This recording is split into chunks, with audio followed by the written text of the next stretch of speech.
Hai, Assalamualaikum warahmatullahi wabarakatuh. Halo semuanya, perkenalkan, aku Sofina Vitasari, NIM 2024-4241 dari jurusan S1 Teknik Industri, Fakultas Teknologi dan Bisnis Energi, Institut Teknologi PLN. Nah, pada kesempatan ini, aku akan menjawab dan juga membahas terkait dengan soal yang diberikan oleh dosen Bahasa Indonesia aku nih. Nah, apa sih soalnya? Sebelum itu aku akan memberitahu dulu untuk tipe soalnya itu. Yang pertama dan sampai nomor 3 dia itu tipe soalnya membuat sebuah paragraf. Nah, yang keempat kita mengubah kalimat tidak efektif menjadi kalimat efektif. Dan untuk nomor 5 dia itu mengubah kalimat yang efektif menjadi tidak efektif. Nah, untuk kelanjutannya tonton video berikut ini. Nah, untuk soal yang pertama aku akan menunjukkan gambarnya terlebih dahulu. Nah, seperti ini. Nah, untuk paragrafnya, kegiatan praktikum dilakukan di laboratorium yang membutuhkan kerjasama yang baik serta ketelitian yang tinggi antara praktikan. Terlihat dua orang mahasiswa yang menggunakan jaket jurusan sedang berkolaborasi dalam menggunakan mesin drilling. Mereka berdua sedang latihan menggunakan alat tersebut untuk diajarkan saat praktikum berikutnya dimulai. Nah, ini untuk soal nomor 1, teman-teman. Kita berlanjut ke soal nomor 2. Nah, di sini terlihat gambarnya. Untuk paragrafnya sendiri, penggunaan alat pelindung diri atau APD merupakan prosedur standar yang wajib dipatuhi dalam lingkungan industri demi meminimalkan resiko kecelakaan kerja. Seorang teknisi yang sedang mengenakan helm keselamatan dan kacamata pelindung sedang fokus melakukan proses penyetelan pada pahat mesin bubut. Kedisiplinan dalam menerapkan keselamatan dan kesehatan kerja seperti ini menjadi kunci utama dalam menjaga efisiensi dan kualitas dalam setiap proses produksi. Nah, seperti itu. Untuk gambar nomor 3 di sini, kelihatan nggak? Oke, di sini paragrafnya, di dalam area kerja, pelaksanaan monitoring dan pengecekan komponen secara berkala merupakan prosedur krusial untuk menjaga keandalan sistem produksi. Terlihat dua orang operator yang mengenakan pakaian safety lengkap, termasuk helm safety dan rompi reflektif, sedang bekerja melakukan inspeksi terhadap rangkaian alat serta panel kontrol di area rak penyimpanan. Nah, itu tadi untuk tipe soal 1-3 ya. Nah, di sini aku akan membuat kalimat dari kalimat yang tidak efektif menjadi kalimat efektif. Namun sebelum itu, kita akan transisi dulu. Hai. Nah, untuk soal nomor 4, di sini ada untuk kalimat pertama, ada kalimat tidak efektif. Para siswa-siswa semuanya belajar bersama di dalam kelas. Nah, untuk diubah menjadi kalimat efektif, dia itu para siswa belajar bersama di kelas. Nah, seperti itu. Untuk yang soal kedua, tidak efektifnya, dia pergi ke pasar untuk membeli belanjaan.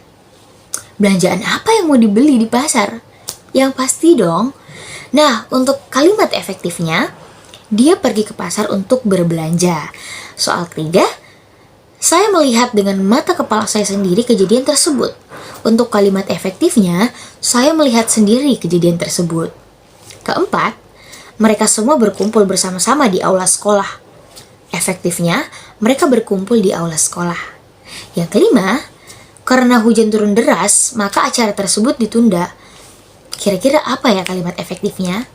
Jadi, kalimat efektifnya, karena hujan deras, acara tersebut ditunda. Seperti itu. Nah, untuk soal berikutnya itu ada soal nomor 5 atau soal yang terakhir.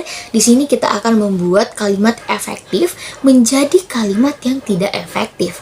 Sebenarnya apa sih kalimat yang tidak efektif itu? Jadi kalimat yang tidak efektif itu adalah kalimat yang bisa kita bilang dia tuh bertele-tele dan terlalu banyak tambahan-tambahan atau kata-kata yang sebenarnya tidak diperlukan, teman-teman.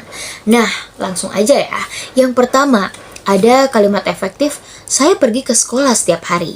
Jika kita ingin mengubahnya menjadi kalimat tidak efektif, maka kita bisa mengubah menjadi kalimat, saya selalu pergi ke sekolah pada tiap hari. Nah, kedua, Kalimat efektifnya, dia membeli buku baru di toko. Jika kita ingin mengubah menjadi kalimat tidak efektif, dia membeli sebuah buku yang baru di toko buku. Itu tidak efektif, teman-teman.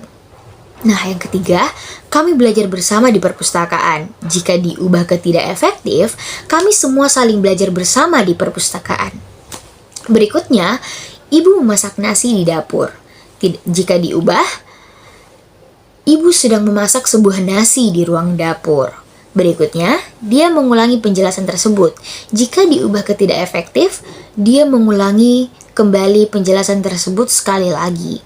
Berikutnya, mereka bermain bola di lapangan. Jika diubah, mereka semua sedang bermain bola di lapangan.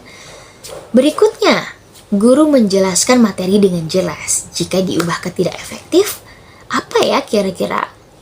Nah, guru menjelaskan mengenai materi tersebut dengan sangat jelas. Berikutnya, saya membaca buku sebelum tidur. Jika diubah, saya membaca buku terlebih dahulu sebelum saya tidur di malam hari. Nah, berikutnya, adik minum susu setiap pagi. Jika diubah menjadi kalimat tidak efektif, adik meminum susu setiap hari di pagi hari. Nah, dan yang terakhir, ayah bekerja di kantor. Kalau kita ingin mengubahnya menjadi kalimat tidak efektif, kita bisa bilang, ayah sedang bekerja mencari nafkah di kantor, tempat ia bekerja saat ini. Nah, seperti itu teman-teman. Jadi, cukup sekian dari soal-soal yang aku bahas di video kali ini. Semoga apa yang aku sampaikan juga bisa memberikan, setidaknya ada manfaat dan juga memberikan pengetahuan ataupun dapat menghibur kalian yang sedang menonton video ini. Sebelum itu aku ingin mengucapkan terima kasih banyak dan dadah. Assalamualaikum warahmatullahi wabarakatuh.